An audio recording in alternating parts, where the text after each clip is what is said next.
Have you ever felt like an outsider?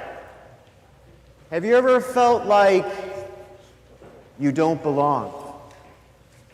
That you're not deserving? That you're not worthy? That others are more deserving and worthy than you are? Well, if you're like me, you can surely identify. There was a period in time in my life when I was going through my diaconate formation that I felt like an outsider. For my cohort, my class of aspirants to be deacons included Notre Dame graduates, individuals with degrees in theology, seasoned catechists, etc., etc., etc., and there was me, a cradle Catholic, but let's just put it this way, someone who didn't often walk the talk, if you know what I'm talking about. Didn't often walk the talk. But there's good news. There's good news for us outsiders. Why? Because it's us outsiders whom God pursues most steadfastly, who God is interested in. Remember, God is the good shepherd who leaves the 99 to go after the one who's lost. God, with all the saints and all the angels in heaven, rejoices when just one sinner repents. God, who is represented by the Father of the prodigal Son, gives us his gifts, gives us our freedom,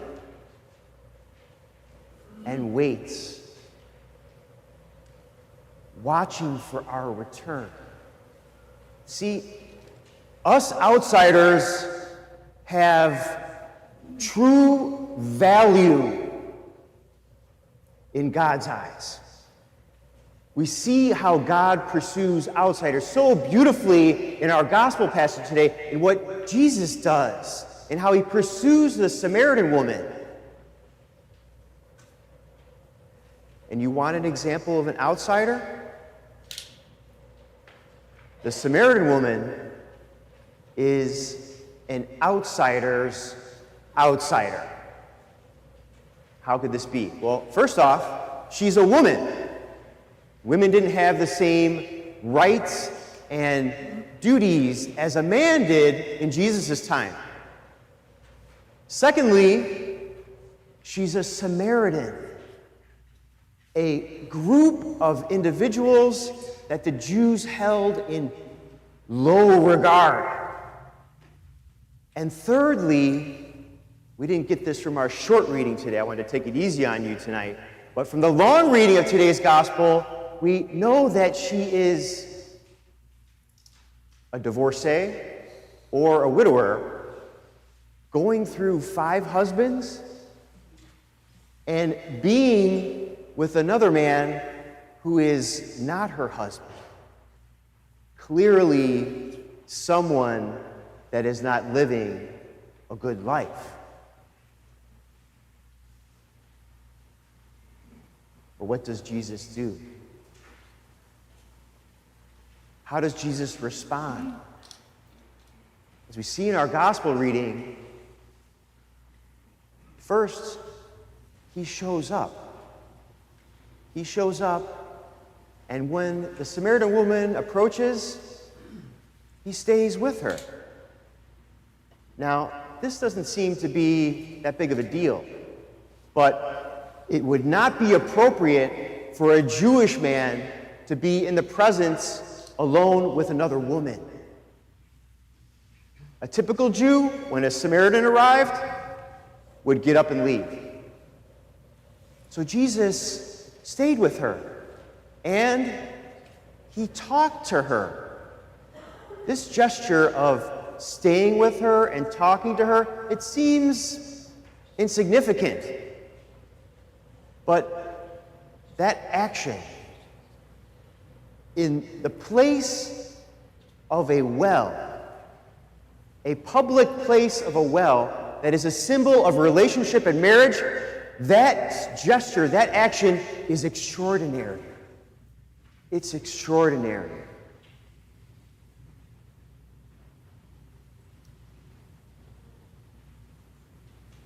And it should give us great hope. It should give us great hope. Why? Because if Jesus is willing to risk himself being in the presence of a Samaritan woman, in the presence of a triple outsider, well, he's truly going to be willing to risk himself on us. If Jesus is going to subject himself to public scorn, humiliation, and scandal even by being with this Samaritan woman, he's willing to take a chance on you and me. Should give us great joy that Jesus is pursuing an outsider because we're outsiders. But do we meet Jesus halfway? This, understandably, is a prerequisite for someone trying to be in relationship with someone else. Jesus is willing to take a chance on us. Jesus is willing to risk himself for us, but what are we willing to do in response? The Samaritan woman, surprisingly, sets a great example. What does she do?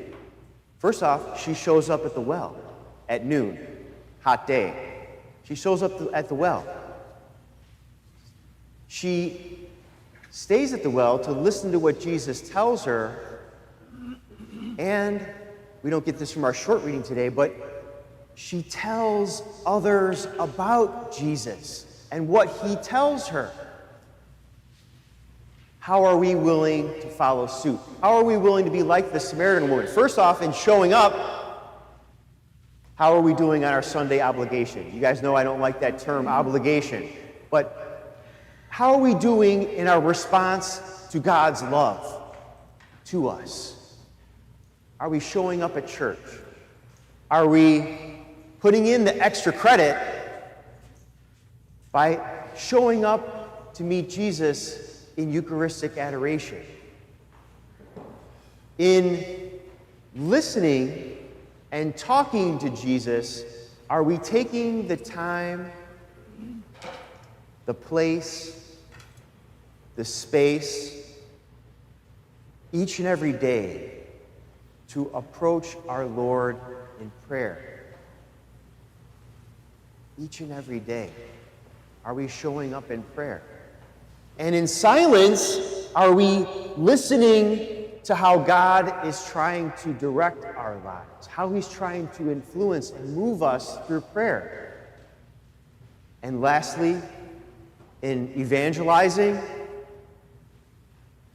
are we willing to talk to others about Jesus? What he means to us, what he does for us. And are we willing to evangelize Jesus to others in how we treat each other? Are we willing to be that Jesus to others when they might not have Jesus in their lives? We are outsiders. But Jesus is coming after us. He's coming after you to be in relationship with you. Are you willing to meet him halfway in showing up, in talking to him, and listening to him in prayer and in evangelizing? If not, will we still have a few weeks left in Lent to get closer to our answer?